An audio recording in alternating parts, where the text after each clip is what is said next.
Hello বন্ধুরা, আজ আপনাদের জন্য নিয়ে এসেছি the last of us season 2 এর পঞ্চম এপিসোড ফিল হার লাভ।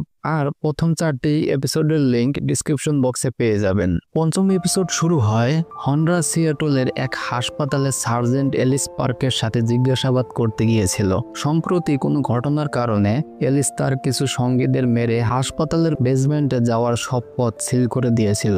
বেসমেন্টে মারা যাওয়া সেই সৈন্যদের মধ্যে এলিসের ছেলে লিওনও ছিল। এলিস হন্ডাকে জানায় শুধু সবকিছু একটা রুটিন মিশনের মতোই ছিল।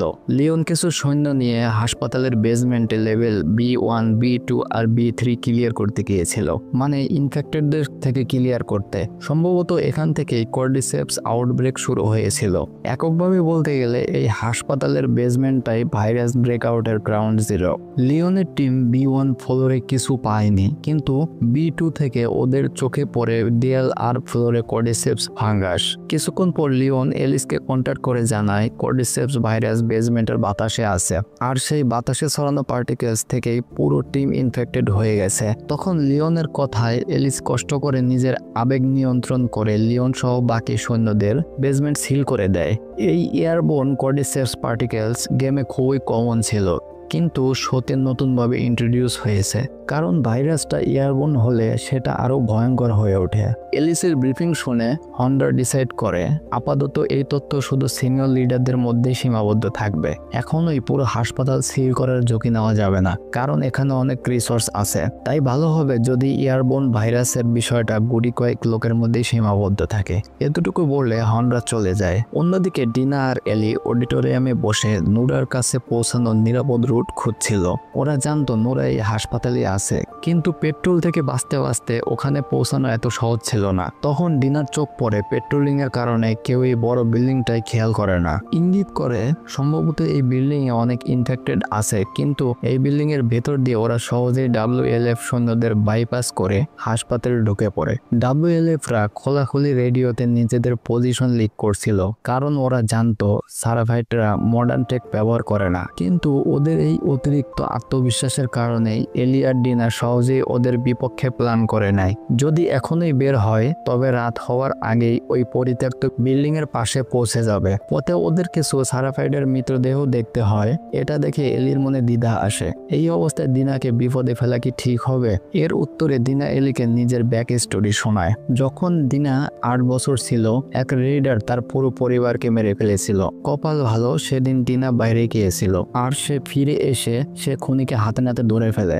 8 বছরের ডিনা কোনো চিন্তা না করে তাকে গুলি করে মেরে ফেলে। যদি সেদিন সে সময় মতো না পৌঁছাতো তবে আজও হয়তো পরিবারের খুনিকে খুঁজে বেড়াতো। লং স্টোরি শর্ট করে বললাম, ডিনা জানে এলি এখন কেমন প্রতিশোধের আগুনে জ্বলছে, তাই এলির জন্য সে এবিকে মারার পর্যন্ত তার পাশে থাকবে। তবে এলি চাইলে ডিনাকে ফিরিয়ে পাঠাতে পারে। এটা শুনে এলি ডিসাইড করে ওরা এই মিশন একসাথে শেষ করবে।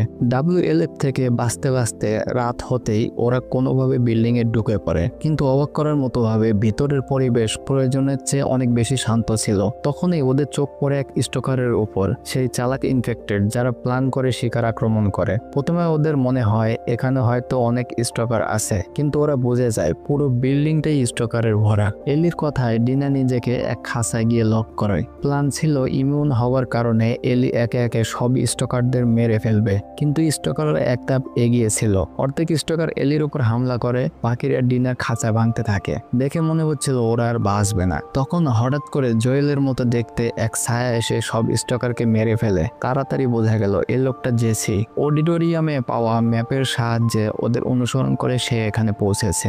বিল্ডিং থেকে বের হতে WLF সৈন্যরা ওদের পিছু নেয়। 3 জন কোনোভাবে নিজেদের বাঁচিয়ে এক পার্কে পৌঁছে যায়। অবাক করার বিষয় হলো ওদের পার্কে ঢুকতে দেখে WLF সৈন্যরা চলে যায়, অর্থাৎ ভিতরে আরো বড় কোনো বিপদ ওদের জন্য অপেক্ষা করছিল।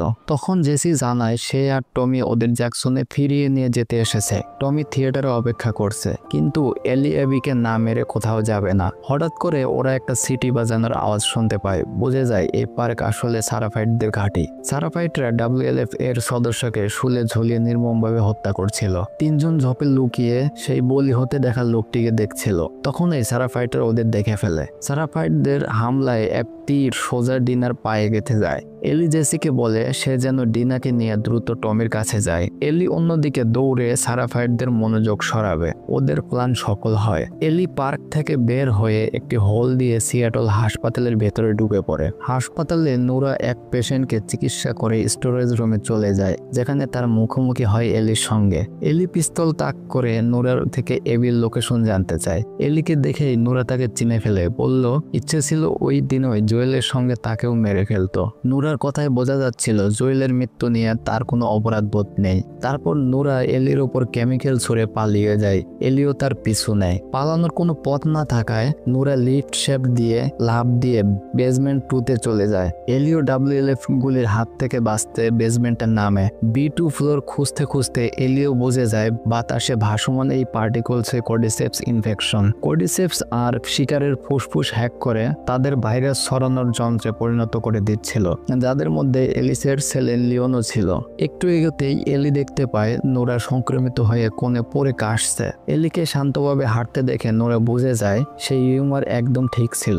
জোয়েল যাকে বাঁচাতে সল্টলেকে রক্তের নদী বইয়ে দিয়েছিল সে সত্যি ইমিউন। এলির হাতে সময় ছিল না, তাড়াতাড়ি এবির লোকেশন জানতে হতো। তখনই নোরা এলিকে অবশেষে জোয়েলের সত্যিটা জানায়। সেদিন হাসপাতালে এলিকে বাঁচাতে গিয়ে জোয়েল একজন সার্জন সহ বহু ফায়ারফ্লাইজকে মেরে ফেলেছিল।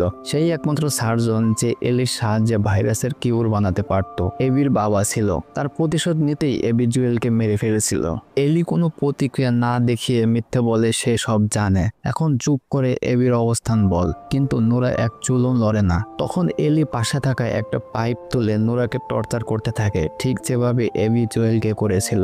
যেমন আমি আগেই বলেছি, এই গল্পের চরিত্রগুলো ভালো মন্দ সাদা কালো নয়। এটা কিছু স্বার্থকর মানুষের গল্প যারা নিজেদের স্বার্থে সবকিছু করতে পারে। তখন হঠাৎ দৃশ্য ফ্ল্যাশব্যাকে চলে যায়, যেখানে জোয়েল দরজার কাছে দাঁড়িয়ে এলিকে ডাকছে। আর এখানেই পঞ্চম এপিসোড শেষ হয়। গেম ইভেন্টের কথা বললে এই এপিসোডটা ছিল এই সিজনের সবচেয়ে অ্যাকুরেট অ্যাডাপশন। অর্থাৎ শেষের সিনটা তো একেবারে ডায়লগ বাই ডায়লগ গেমের কপি মনে হলো। এখন শুধু আশা করি গেমের মতোই যদি হাসপাতালে বেসমেন্টে রেড কিং দেখতে পাই তাহলে তো আরো ইন্টারেস্টিং হবে। এখনকার জন্য এতটুকুই। যদি ভিডিওটি ভালো লেগে থাকে প্লিজ লাইক, শেয়ার আর সাবস্ক্রাইব করুন এমন আরো ভিডিওর জন্য।